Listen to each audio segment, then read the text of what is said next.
Okay, in this video, I'm going to show you some tricks to add that sort of special look, I guess that's what I'll call it, to your renders. So it's kind of hard to describe exactly what this is because it's a bunch of different things coming together to create a certain look. I'll show you how I kind of include that in all my renders and make them look better using these settings every time.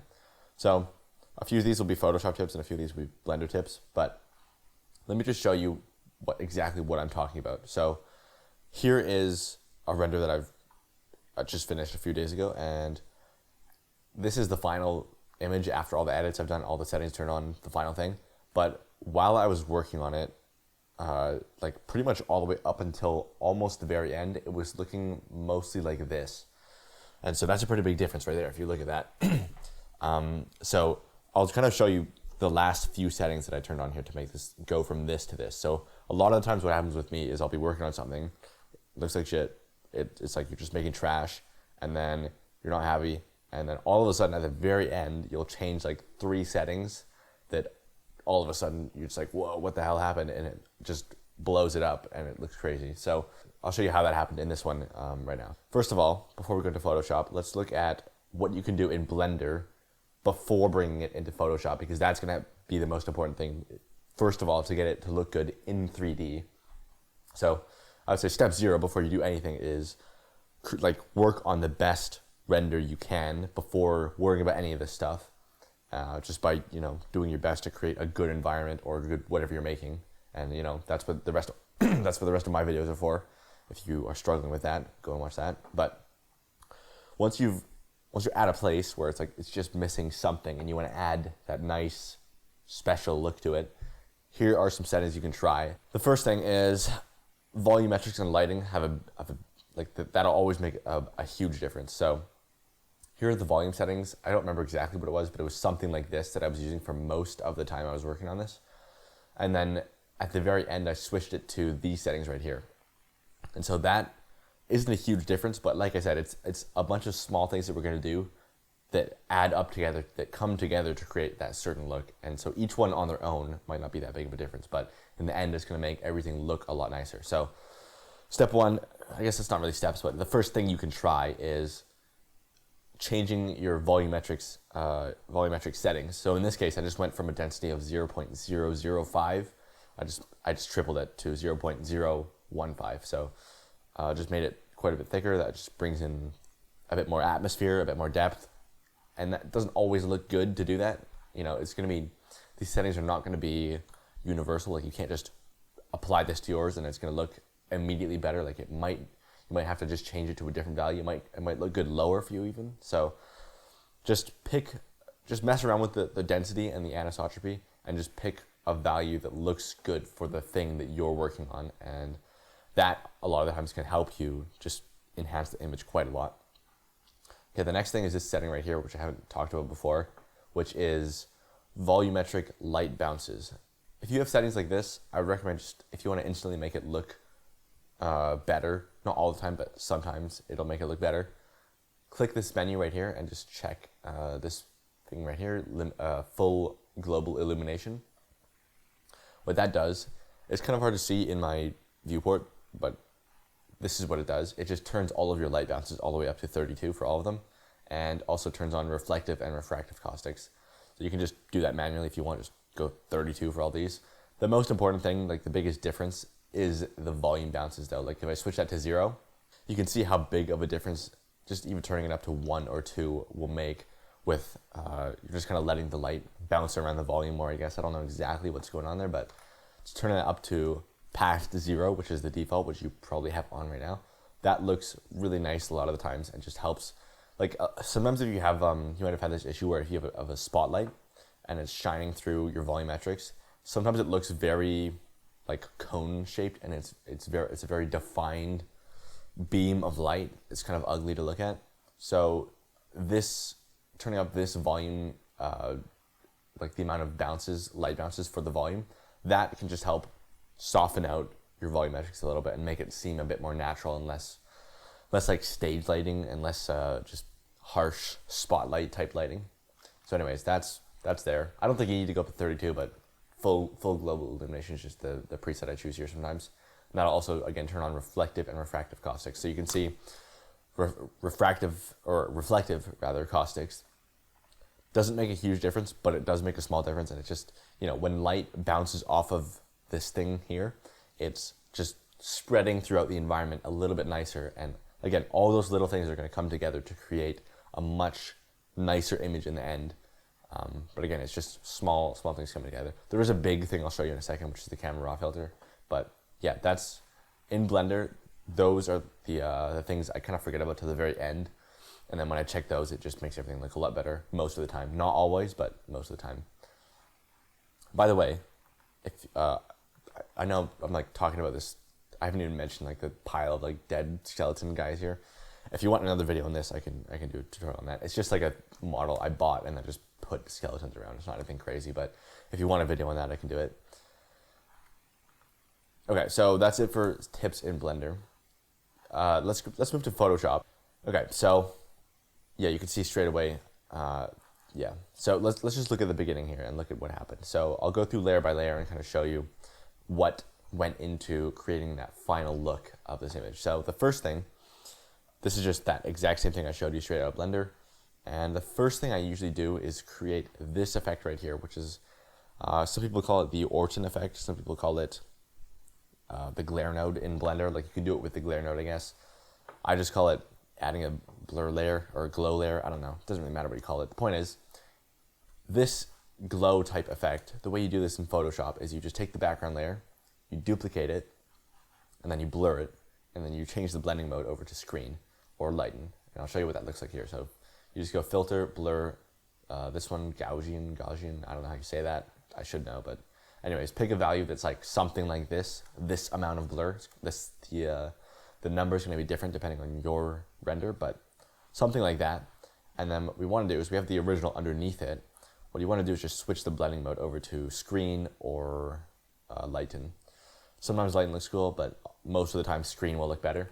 So if I just check that, that's basically the glare node right there. And if you want to adjust how, like where this gets mixed in, because it's a bit intense, you can either just use a mask and brush it in, or if you double click on the layer, this will give you the blend if settings. I'm not going to explain exactly how this works, but it basically, we're just telling it like blend, like don't show up if it's below this level of brightness, and you can fade it by just breaking this handle apart. You hold Alt to break that handle, and then you can get a nice gradual fall off there. There's other videos explaining the blend if. I'm not going to go into that, but just point is, use some kind of glow layer or like blur layer and brush it in to the areas that are bright, and then that will just give you a nice, I don't even know what you call it, but like a nice look to things. I do this in almost all of my renders, and just, I don't know, always makes it, again, feel more, whatever that is. I'm also using the mist pass to brush in some clouds in the back. It's not really making a huge difference. I could honestly take that out and it'd look pretty much the same, so I'm not really going to go over that. This here is just making some of the areas a bit brighter. Like, I don't know if I hope you can see the thumbnails are really small, but you can see kind of where that's brushed in at the bottom. So I would have just made the whole thing brighter and then brushed in exactly that effect, like where I wanted that effect to show up. And same thing with a burn layer. So it's just, I guess, oh sorry, that's another brightening layer. Okay, I made it brighter twice, so that's cool. But that's what that's doing, just making that brighter. But here is a big thing that is extremely important that you should use 100% of the time, no matter what, and that is the camera raw filter. So that is what it does. So here's how this works. This is basically Lightroom built into Photoshop on a single layer. So here's what you do to get the camera raw filter. And I've showed this before, but I'll show it again here. So the way it works is it's a filter that you can apply to one layer in Photoshop.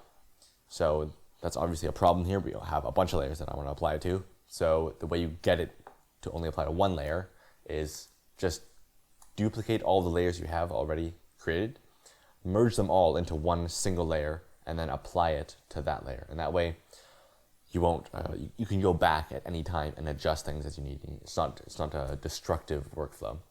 So the way you do that is I just click on the top layer of the stack. So it's, in this case, all this stuff is hidden, and while I was making this, I wouldn't have had this stuff in here yet, but just go to the top layer of the stack that you're currently working on. So for me, it's all this stuff I added here. It would be this layer right here. You're gonna press this shortcut to duplicate and merge all layers into one. You can do it manually by like selecting them all and duplicating and merging, but there's a shortcut which I use, which is Control Alt Shift E. I'm pressing all those keys all at once. So Control Alt Shift E all at once with the top layer selected. We'll do that. So we have all those layers duplicated and merged into one single layer now, and that means I can go into the camera raw filter from here. So before you do that, make sure you convert it for smart filters, and that means you can go back into the settings and change that later. So I'll go filter, convert for smart filters, and then I'll go into the camera raw filter from there. So once we're in here, if you've ever used Lightroom or any photo editing program ever, this will look very, very familiar. So it's not anything crazy. It's like you just get adjustments of like exposure, contrast, highlights. There's some fun, like more powerful stuff in here like clarity and color mixer and all that. But here's what I do. I just kind of go through slider by slider, and you'll kind of get an intuitive feeling for what is going to look good the more you use this tool. But a lot of the times I still do this where I just go slider by slider, move it a little bit each way. If it looks better one direction or the other, I'll move it in that direction. If it doesn't look any better, I'll just keep it where it was. And you just do that for all these. And, you know, by the end of this, it's just going to look better. Like if you go through slider by slider and you just move each one until it looks a little bit better, if you do that for all these sliders, it's going to look a lot better in the end. But the main thing is like increase the clarity a little bit. You know, if you go too far, it's going to wreck your image and it's going to look weird and bad. But I find that almost always clarity looks better in my renders. So I'll almost always take that up quite a good chunky amount right there. Like even, so like a lot of people don't go past 10, but I like to just crank it really, really high. Obviously just use some judgment. If it looks bad, then don't do it, you know. Saturation, I always like to bring that up just for, you know, you don't need to have it super saturated, but I just find it's just more fun. It's just like, just making it more like eye candy and just more stimulating to look at. So I don't know, I like to crank it up. Sometimes contrast is cool, but a lot of times I find it's actually pretty contrasted coming out of Blender already, so I don't really like to touch that very much. But bringing up the whites and bringing down the blacks is something I usually do. The white slider and the black slider down. So what I'm doing here is I'm holding Alt. I'm just moving this slider along while holding Alt, and that's going to show me where the white point is actually hitting right there. And same thing with the black point, where that is actually cutting it off fully and we're starting to lose information. So I'll just bring it up to the point where it's like we have some white pixels in the image and we also have some black pixels in the image, just for a full range of brightness, full dynamic range, as you would say. The next thing is sharpening. So I'll usually crank this decently high and then increase the masking decently high as well. To sharpen these areas. Again, hold Alt to see what this is doing. So I don't need sharpening in the background where it's like nothing happening. I just need it in the important areas, and that's what this is doing here. So that's cool. Doesn't make a huge difference, but when you zoom in, it actually does. So I like to have it on. Color grading. Sometimes it's cool to have a bit of blue in the shadows. Not always. Sometimes it just looks stupid and ruins your render, but a little bit, even like 5-10% can make it look a bit more interesting sometimes. And I usually don't touch the midtones or highlights, but sometimes it does look cool to mess with that. I feel like I have to give a disclaimer on every single thing. Like sometimes it's cool, but sometimes it's not, but just be careful. And like, you get the point. Like here's the main settings I use, and sometimes it's totally different than this and I use completely different settings. But if I had to choose an average of all of my renders, like that's what I'm showing you right here. Grain up always. So it just, you know, when you render an image and it comes straight out of Blender, it looks very rendery a lot of the times, and adding grain like you would see in an actual camera, that helps to just reduce the rendery look a lot of the times, and it makes it feel more natural and like a real thing you're looking at versus like, yeah, computer generated. So I always turn that up. The rest of the settings here are fine. I usually just increase the grain slider itself to like 20 or 30. And then vignetting, we can bring that down a bit. And then the color calibration section, this is kind of cool to just get really crazy colors sometimes. I find that the saturation in this section is, I don't know exactly how this works, but it's just a different way of of adding saturation and changing the hue sometimes. And it looks really cool to mess with this sometimes. So, and I think in this one, I don't even remember what I did, but something like this, I don't know. And so there we go, we can hit okay. And even that last thing I just did made a pretty big difference. So yeah, so that there's the settings I just changed. The original one looks like this, so you know, not a huge difference, but I guess I would have changed some other sliders, I guess. Didn't end up with the exact same result, but pretty similar-ish. The main thing is like contrast and saturation and clarity. You know, that makes a big difference. And then the final thing I have here is just some other lighting adjustments. I don't know, I can't really explain what this is, like just some random, this is doing nothing basically, but this is just making that section darker right there. This is making the whole thing darker, and then this is making the whole thing darker again, or I guess just the shadows. Usually I don't have too many curves on top of everything like this, but in this case I just kind of made this a bit darker for whatever reason. But yeah, you can see how this layer right here is extremely important. Like if there's one thing you take from this video is it's use the camera raw filter inside Photoshop, or use Lightroom, because Lightroom is basically just that. Yeah. But you can see that like something interesting to note here is you see how that blur or that glow layer we added earlier, it almost looks like it disappears when you run it through the camera raw filter like this.